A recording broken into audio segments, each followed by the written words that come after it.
Oke, ketemu lagi di video pembahasan soal simulasi tes SNPMB 2024, subtes pengetahuan kuantitatif. Sekarang kita masuk ke part yang ketiga. Sebelumnya, di part yang pertama dan kedua, kita udah bahas soal-soal simulasinya juga nih. Di part pertama, kita bahas soal nomor 1-4, dan di part kedua, kita bahas soal nomor 5-7. Nah, di part 3 ini, kita akan bahas soal nomor 8-10-nya, 3 soal yang terakhir. Oke, langsung aja ya. Kita mulai dari soal nomor 8 terlebih dahulu. Oke, kita masuk ke soal nomor 8 nih. Ini tentang perbandingan dua nilai, P dan Q, kayak gitu. Di soal ini kita punya segitiga ABC, ini siku-siku. Dengan besar sudut A dikurang besar sudut B ini adalah 60 derajat, dan besar sudut C adalah alfa derajat. Nah, berdasarkan informasi yang diberikan ini nih, yang ditanyakan adalah mana hubungan antara kuantitas P dan Q yang benar. P ini adalah alfa, Q ini adalah 80. Berarti kita perlu cari besar sudut C-nya dulu nih. Gitu ya. Nah, di sini dikatakan bahwa segitiga ABC siku-siku. Berarti akan ada 3 kemungkinan. Pertama, kalau A-nya siku-siku atas 60 derajat besar sudutnya. Yang kedua, B-nya yang siku-siku. Yang ketiga, C-nya yang siku-siku. Dari yang pertama dulu, kalau misalkan sudut A adalah sudut siku-siku, berarti kita punya besar sudut A ini adalah 90 derajat. Nah, tadi kita punya besar sudut A dikurang besar sudut B ini adalah 60 derajat.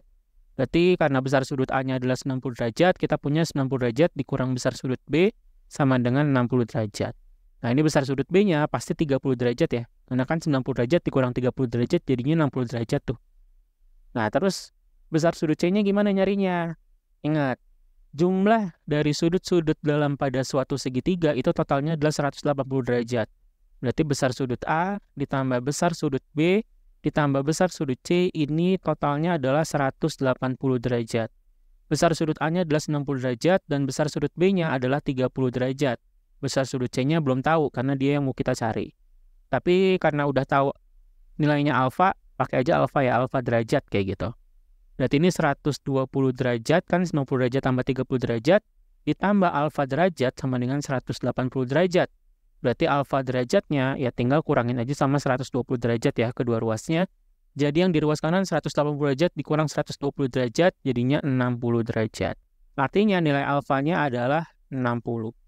Nah, dalam hal ini alfanya 60 berarti kita punya P-nya adalah 60 dan karena Q-nya ini adalah 80 kita bakal punya P-nya ini kurang dari Q atau Q-nya lebih dari P lah ya.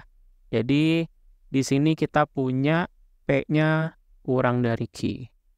Lalu, kemungkinan kedua adalah ketika besar sudut B-nya ini sama dengan 90 derajat, kayak gitu. Tadi kan A-nya nih yang siku-siku, sekarang B-nya yang siku-siku, yang besar sudutnya 90 derajat. Berarti kita bakal punya, tadi kan besar sudut A dikurang besar sudut B, ini adalah 90 derajat. Berarti, 90 derajat, 60 derajat maksudnya. Ini berarti besar sudut A dikurang besar sudut B-nya adalah 90 derajat sama dengan 60 derajat. Dari sini didapat besar sudut A-nya berarti 60 derajat tambah 90 derajat, jadi 150 derajat. Tapi kalau kita perhatikan nih, sudut A 150 derajat, sudut B 90 derajat. Kalau ditotalin udah 240 derajat sendiri. Udah lebih dari 180 derajat. Dan kalau diperhatikan juga ini kan sudut siku-siku, ini sudut tumpul. Nah, di segitiga nggak mungkin ada sudut siku-siku dan sudut tumpul sekaligus, sehingga kemungkinan kedua ini tidak mungkin terjadi, gitu ya. Ini tidak mungkin karena ada sudut siku-siku dan sudut tumpul yang berbarengan. Yang kalau dijumlahin pasti akan lebih dari 180 derajat. Bertentangan dong sama tadi yang jumlah besar sudut dalam segitiga itu adalah 180 derajat. Nanti malah sudut C-nya kita dapatkan negatif kan nggak mungkin kayak gitu. Jadi kemungkinan kedua ini tidak mungkin. Kita lanjut ke kemungkinan ketiga. Sekarang kalau sudut C-nya yang besarnya ini adalah 90 derajat. Karena besar sudut C adalah alfa derajat, ya udah berarti kita dapatkan alfanya, alfa derajat ini 90 derajat, berarti alfanya adalah 90. Artinya kita dapatkan P-nya adalah 90 dan Q-nya adalah tadi 80 tetap ya. Nah, dari sini justru malah kita dapatkan P-nya nih yang lebih dari Q. Nah, dari kemungkinan pertama, kalau A-nya yang siku-siku, kita dapat jawabannya adalah yang B nih, P kurang dari Q atau Q lebih dari P. Tapi kalau misalkan ternyata siku-sikunya di sudut C, kita bakal dapatkan jawabannya malah A, yaitu P lebih dari Q. Nah, di sini kan kita nggak tahu nih yang siku-siku yang mana ya. Bisa yang A, bisa yang C. Jadi masih ada dua kemungkinan. Tapi dari kemungkinan-kemungkinan tadi hasilnya tuh beda. Yang satu ngarah ke Q lebih dari P, yang satu lagi ke P lebih dari Q. Kalau kayak gini, berarti sebenarnya hubungan antara P dan Q itu tidak dapat ditentukan. Sehingga jawaban yang tepat untuk soal yang ini adalah yang D. Gitu ya. Oke, kita lanjut deh ke soal yang berikutnya nih sekarang. Oke, mari kita lanjutkan ke soal nomor 9 nih. Ini tentang soal analisis kecukupan data.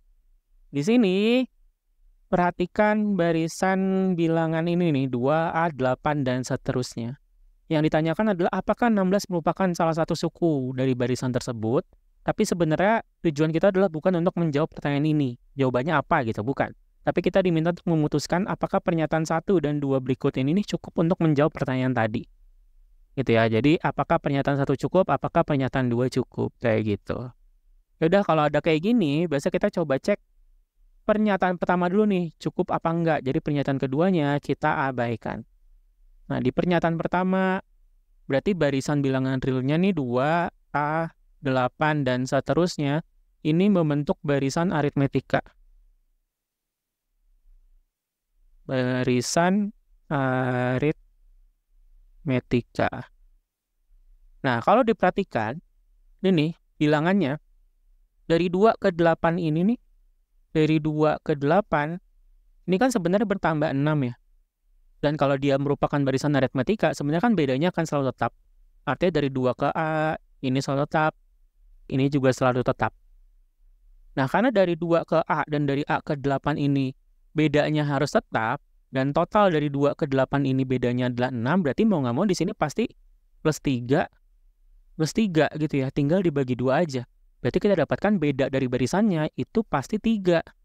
Sehingga kalau misalkan kita tuliskan gitu ya, kita tuliskan barisannya itu menjadi 2, terus tambah 3 jadi 5, tambah 3 lagi jadi 8, tambah 3 lagi jadi 11, tambah 3 lagi jadi 14, tambah 3 lagi jadi 17, terus 20, dan seterusnya. Kalau diperhatikan, ini 16 pasti nggak akan jadi salah satu suku nih di barisannya. Karena habis 14 ke 17 kan, 16-nya kelewat, dan nggak mungkin akan kembali lagi ke 16. Sehingga pertanyaan dari soalnya, pertanyaan di soal, ini jadi terjawab. Nah, kok terjawab sih? Kan nggak ada gitu. Iya, terjawab. Dengan jawaban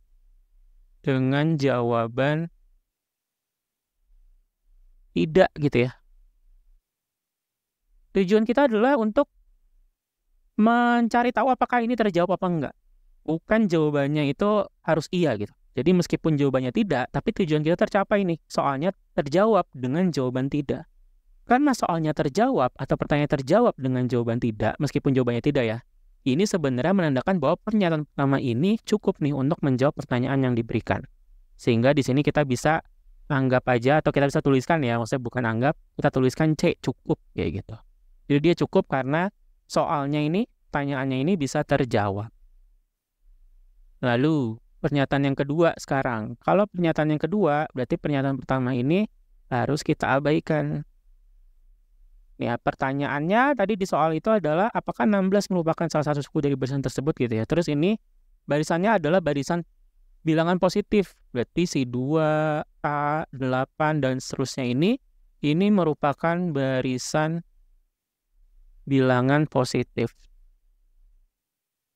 Nah, kalau dia merupakan barisan bilangan positif sebenarnya akan sangat random nih. Boleh aja nih ya, ini tuh barisannya 2, 3, 8, 11, 17, kayak gitu.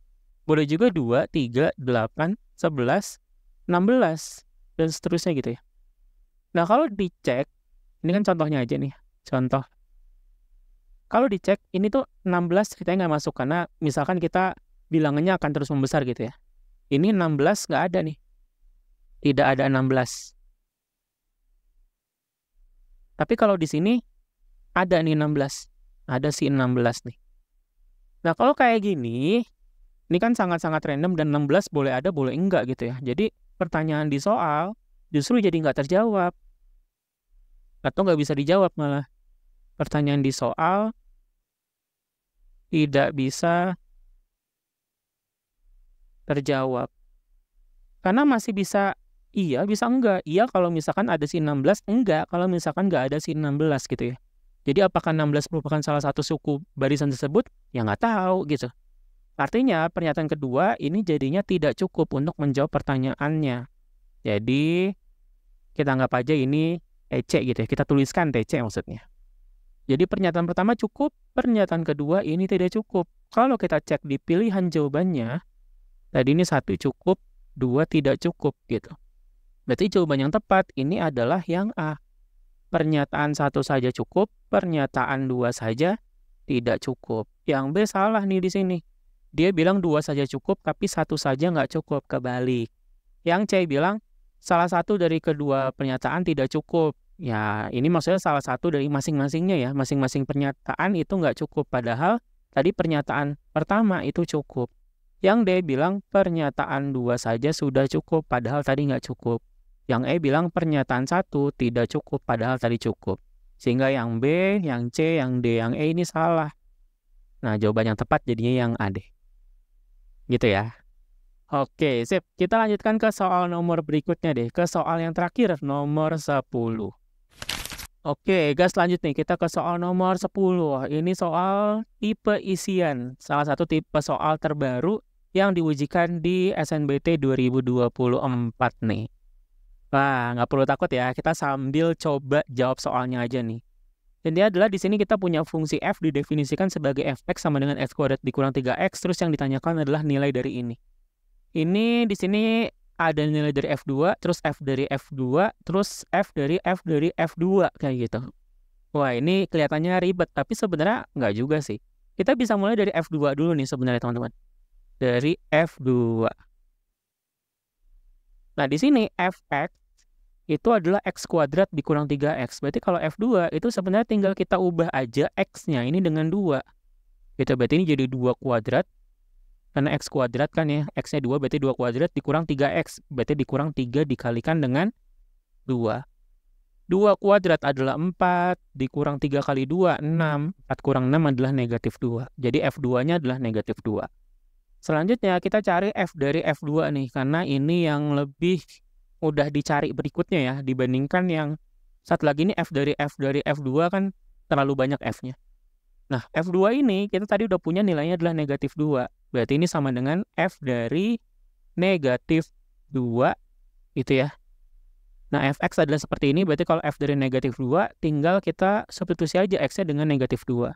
X kuadrat berarti kita dapatkan ini negatif 2 dikuadratkan. Dikurang 3X berarti 3 dikalikan dengan negatif 2. Berarti ini jadi negatif 2 dikuadratkan 4 ya. Terus ini min 3 kali min 2. Ya, dikurang 3 dikali negatif 2 jadi ditambah 6 gitu kan. Nah, ini sama dengan berapa nih? 10 ya. 4 tambah 6, 10. Ya udah, terus lanjut lagi. Sekarang F dari F2 gitu. F dari F2. Nah, F dari F2 tadi kita udah dapatkan hasilnya adalah 10. Berarti ini sama dengan F dari 10. Berarti sama dengan Fx adalah seperti ini. Berarti kalau F10, X-nya kita substitusi dengan 10. X kuadrat berarti jadi 10 kuadrat.